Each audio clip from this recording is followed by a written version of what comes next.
Akhirnya bisa menerima. Yang berpuasa tetap bisa lanjut puasa, yang masak, yang menyiapkan makanan tidak kecewa.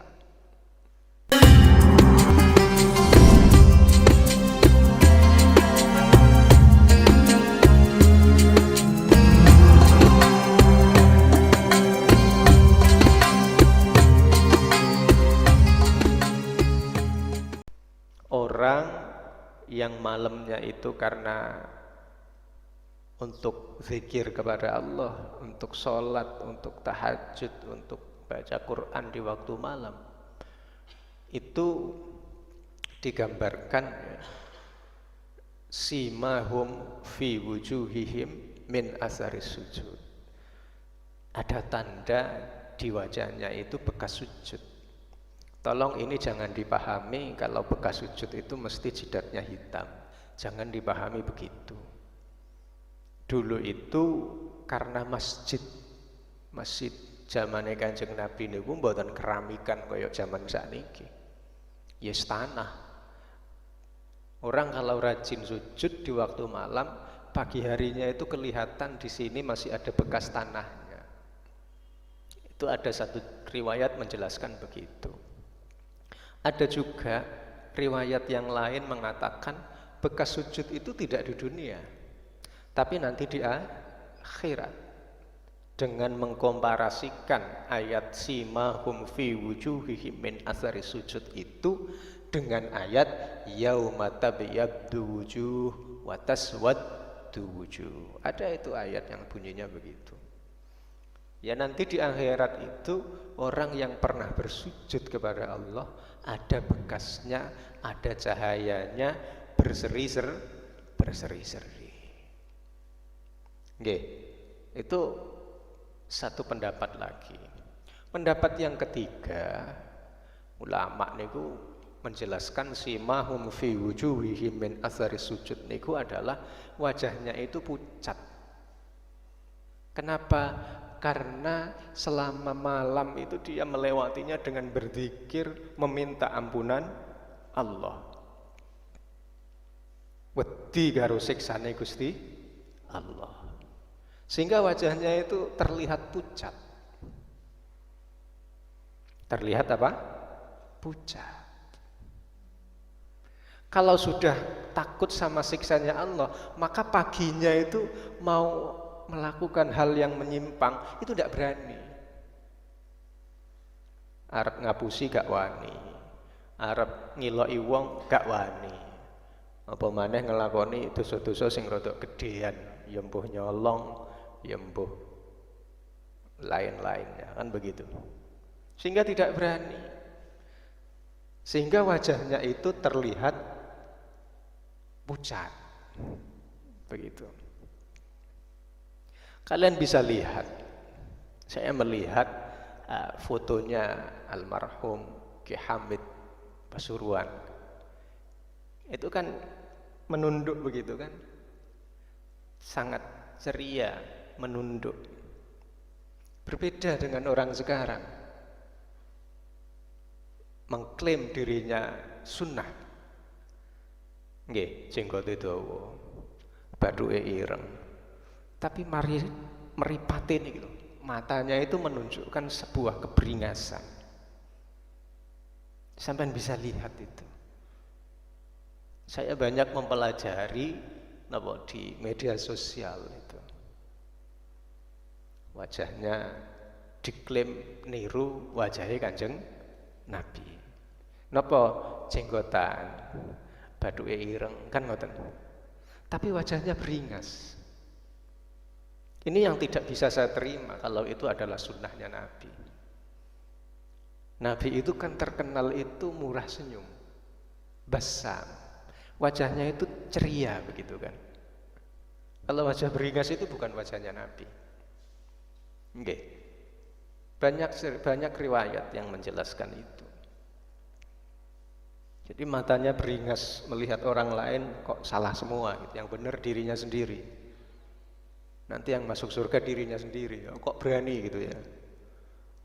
Padahal Nabiullah Adam itu di surga sendirian minta dijadikan pendamping kan, diciptakanlah Hawa, kan begitu. Yang seperti itu kemudian Masya Allah viral di media sosial, menganggap sunnahnya Nabi ya seperti itu. Padahal Nabi niku basam. Basam niku murah senyum. Oke, niki penjelasan kula tentang napa Qiyamul Lail dan beberapa versi akibat dari Qiyamul Lail itu. Wa rubba shaimin hadzuhu min siyamihi al-ju'u wal 'atash. Dan banyak orang yang berpuasa namun dia hanya dapat bagian lapar dan haus saja. Pahalanya enggak dapat.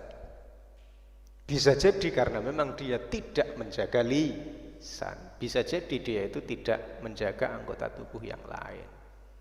Paham nggih? Asani yang kedua itu idzatu iya, ketika diajak ya. Shaim niku diajak ila ta'amin untuk makan. Wa huwa hale utawi ya, wa huwa sedangkan dia itu shaimun orang yang berpuasa. Falyaqul maka hendaklah dia mengatakan inni shaimun, aku ini sesungguhnya berpuasa, orang yang sedang berpuasa. Liqaulihi karena memang ada dawuhnya Kanjeng Nabi Muhammad sallallahu alaihi wasallam, idza du'iya ahadukum ila ta'amin wa huwa shaimun falyaqul inni shaimun. Idza du'iya tatkala diajak siapa ahadukum salah satu kalian ila ta'amin untuk makan, wa huwa sedangkan salah satu di antara kalian itu shaimun adalah orang yang berpuasa.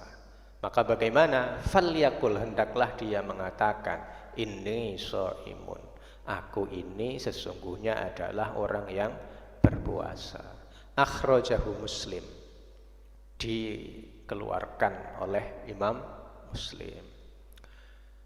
Ini maksudnya bagaimana? Yadhkuru yang namanya shaim tadi menyebutkan zalika terhadap kata inni shaimun i'tidzaron karena menunjukkan alasan ilad da'i terhadap orang yang mengajak, li'alla yankasiro agar tidak kecewa apa qalbuhu hatinya ad-da'i. Fa in khafa seandainya orang yang berpuasa itu tadi khawatir, takut ar-riya'a, riya' warro, maka hendaklah dia menyembunyikan bi'udhrin dengan alasan akhara yang lain. Jadi kalau ada yang mengajak untuk makan padahal dia lagi puasa, hendaknya dia mengucapkan aku sesungguhnya adalah orang yang berpuasa. Loh, kan puasa itu sirrun bainal abdi wa rabbihi. Kok ini diucapkan? Puasa itu kan rahasia antara Tuhan dan antara hamba dan Tuhannya. Kok ini sampai ditunjukkan? Tidak lain tujuannya adalah i'tidzaron ila da'i li'alla yankasira qalbuhu, menyebutkan alasan agar hati orang yang mengajak makan tadi tidak kecewa. Sebab tidak semuanya orang itu mudah menyiapkan makanan. Kadang orang itu sulit, repot, ribet menyiapkan makanan. Keri-keri sing dijak mangan gak gelem. Itu kan merupakan hal yang waduh ya apa, wis kesel-kesel disiapne tibake gak gelem dijak mangan. Kan kecewa. Agar tidak kecewa, maka hendaknya mengatakan ini shaimun, aku ini sesungguhnya orang yang berpuasa. Kalau sudah mengatakan berpuasa, siapapun akan maklum, siapapun akan memaklumi hal itu. Oh iya jenenge wong puasa mosok dijak mangan saiki, kan begitu ya. Paling karo sing nyiapne mangan wis dibungkus ae wis ben dipangan nggih buka, kan begitu. Kan begitu ya. Fa in khafa ar-riya warra bi uzrin akhar. Kalau toh takut riya. Takut apa? Riya. Tidak kepingin menunjukkan puasanya itu tadi. Maka boleh menunjukkan alasan yang lain. Mohon maaf saya tidak bisa makan sekarang. Oh ya, kalau begitu dibungkus saja biar nanti dimakan di tempat lain. Kan bisa begitu. Mohon maaf saya lagi tidak boleh makan seperti ini. Tidak bermaksud berbohong. Tidak bermaksud untuk berbohong. Akan tetapi biar orang yang mengajak makan itu tidak kecewa. Atau ya sengaja saja, biar saya makannya di luar saja ya, tidak di sini, dibungkus saja biar saya bawa. Kan enak. Daripada ditanya sampai ini kok enggak mau makan, diam. Diajak makan, diam. Ya kan repot. Itu kan membuat orang yang menyiapkan masak jadi kecewa.